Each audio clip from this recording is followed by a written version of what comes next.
मुझे भी चिंता है। सबका विकास होगा तभी हमारे भारत देश का विकास होगा। अब आदिवासियों में आपने देखा होगा कुछ के हालात तो थोड़ा बेहतर है, बहुत बेहतर नहीं है, थोड़े बेहतर, लेकिन बहुत सारा समुदाय हमारे आदिवासी भाइयों का ऐसा है जो आज भी बहुत ही पिछड़े, गरीबी और गुर्बत की जिंदगी भरी है। प्रधानमंत्री ने फैसला किया, उनकी भी चिंता की जानी चाहिए और प्रधानमंत्री जनधन योजना एक लागू कर दी। केंद्र सरकार का जहां तक सवाल है क्या क्या किया है, वंदे भारत हाईटेक ट्रेन, आजाद भारत के जहां में वंदे भारत हाईटेक ट्रेन अब झारखंड से भी चलेगी। बहनों भाइयों, आप लोगों ने प्रोजेक्ट देखना दिया।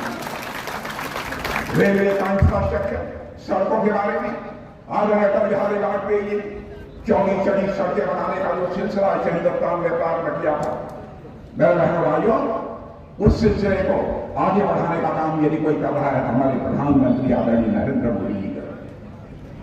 जब नई सड़कों को बनाने का सिलसिला प्रारंभ हुआ था उस समय में भारतीय जनता पार्टी उत्तर प्रदेश का अध्यक्ष था। आदरणीय अटल बिहारी वाजपेयी जी ने कहा कि राजनाथ सिंह केंद्र में आ जाओ और यह जिम्मेदारी संभालो। उस समय कैबिनेट मंत्री के रूप में मैंने जिम्मेदारी संभाली थी। उस समय जो सिलसिला प्रारंभ हुआ था बहनों भाइयों, वह सिलसिला निरंतर जारी।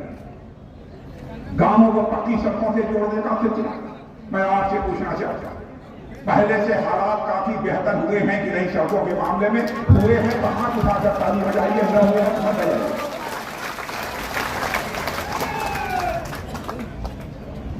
और बहनों भाइयों, इस बात से वोट मांगे आए हैं, केवल सत्ता परिवर्तन के लिए वोट नहीं मांगने आए हैं, हम वोट मांगने आए हैं तो व्यवस्था परिवर्तन के लिए भी आपसे वोट मांगने आए हैं। केवल सत्ता परिवर्तन से काम नहीं होगा। हमारी सरकार बहुत ही संवेदनशील सरकार है, छोटी छोटी चीजों की चिंता है। कोई महापुरुष चाहे किसी जात का, किसी पंथ का, किसी मजहब का छूटने न पाए जिसके प्रति भारत सम्मान व्यक्त न करे। भगवान बिरसा मुंडा का नाम आपने सुना होगा, आजादी की लड़ाई में उनका कितना बड़ा योगदान है। उनकी भी जो जन्म तिथि है उसको जनजातीय गौरव दिवस के रूप में मानने का काम आजाद भारत के इतिहास में पहली बार किसी सरकार ने किया है तो हमारी सरकार ने किया है, हमारे प्रधानमंत्री मोदी जी ने किया है। लेकिन आज मैं आपको बता कर जाना चाहता हूं, मेरे बहनों भाइयों, इस झारखंड के विकास के 3 स्पीड ब्रेकर मान विकास की गति को रोकने वाले स्पीड ब्रेकर, सड़क पर जैसे स्पीड ब्रेकर लगे होते हैं वैसे ही झारखंड के 3 स्पीड ब्रेकर हैं। एक सबसे बड़ा स्पीड ब्रेकर है झारखंड मुक्ति मोर्चा, दूसरा स्पीड ब्रेकर है कांग्रेस और तीसरा स्पीड ब्रेकर है आरजेडी। इसलिए मैं आपको सावधान करना चाहूंगा, यदि आप झारखंड का विकास करना चाहते हैं मेरे भाइयों, तो किसी भी सूरत में इनकी राजनीतिक पार्टियों को यहां पर सिर उठाने का मौका नहीं मिलना चाहिए। झारखंड रोहिंग्या शरणार्थी कहां से बदला देखिए आ रहे, कौन जिम्मेदार आ रहे, क्यों नहीं रोका?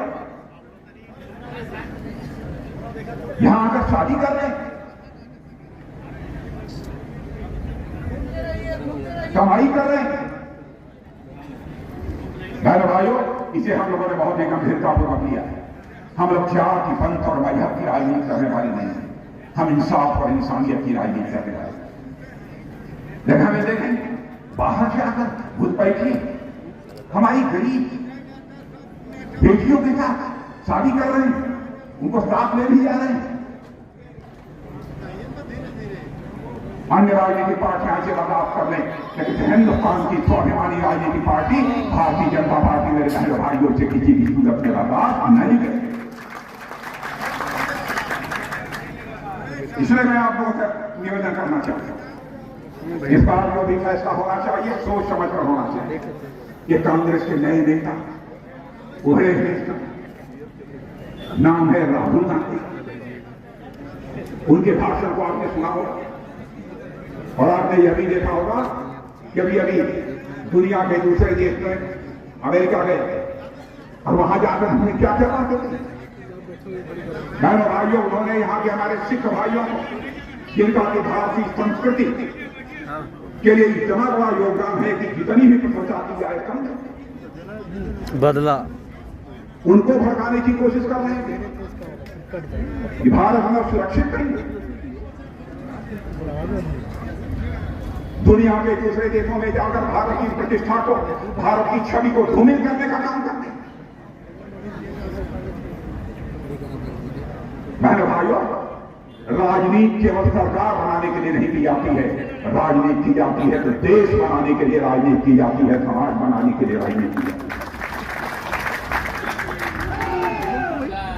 इसलिए मैं आप लोगों से कहना चाहता हूं, हमारी सरकार ने जो अब तक काम किया है उसको आप देख लीजिए, स्वागत देखिए। यह मैं नहीं कहा, दुनिया की मानी जानी वित्तीय संस्थाएं, फाइनेंशियल फर्म्स इस बात का दावा कर रही हैं, भारत में करिश्मा किया है हमारे प्रधानमंत्री मोदी। 10 साल में 25 करोड़ लोगों को गरीबी रेखा के बाहर करने में कामयाबी हासिल की। जब मैं नहीं कहा, नीति आयोग का, अन्य बहुत सारी संस्थाएं कर रही हैं। मैं आपको यकीन दिलाकर जाना चाहता हूं मेरे बहनों भाइयों, सरकार बनाइए, 2 गुनी ताकत से हम लोग विकास करेंगे। मैं आपको पूरा वचन देकर जाना चाहता हूं। आपने सचिन तेंदुलकर और वीरेंद्र सहवाग वो साथ में खेलते हुए कभी देखा है कि नहीं? मेरे नौजवानों ने देखा हो तो हाथ उठाइए, पीछे के लोग सबने देखा। आपने देखा होगा जब सचिन तेंदुलकर और वीरेंद्र सहवाग साथ खेलते थे तो रिकॉर्ड बनाते थे। यह सच है कि नहीं? सच है कि नहीं? और जब केंद्र और राज्य दोनों में बीजेपी की सरकार होगी, दोनों साथ काम करेंगे तो सिर्फ विकास नहीं करेंगे मेरे बहनों भाइयों, रिकॉर्ड तोड़ विकास करेंगे। मैं आपको भरोसा देना चाहता हूं। इसलिए मैं आप सभी से निवेदन करना चाहता हूं, और भी बहुत सारी बातें थी जो मैं आपके सामने रखना चाहता था, लेकिन समयाभाव के कारण, क्योंकि आगे की भी सभा है, वहां हम लोगों को जाना है, इसीलिए आपने देखा होगा बाबूलाल जी भी जितना बोलना चाहिए उतना नहीं बोले। हमारे शिवराज सिंह जी चौहान सब अच्छे वक्ता है, समय सीमा को ध्यान में रखते हुए इन्होंने अपने विचार व्यक्त किए। और मैं आपको यह भी कहना चाहूंगा कि जिलाध्यक्ष कौन है?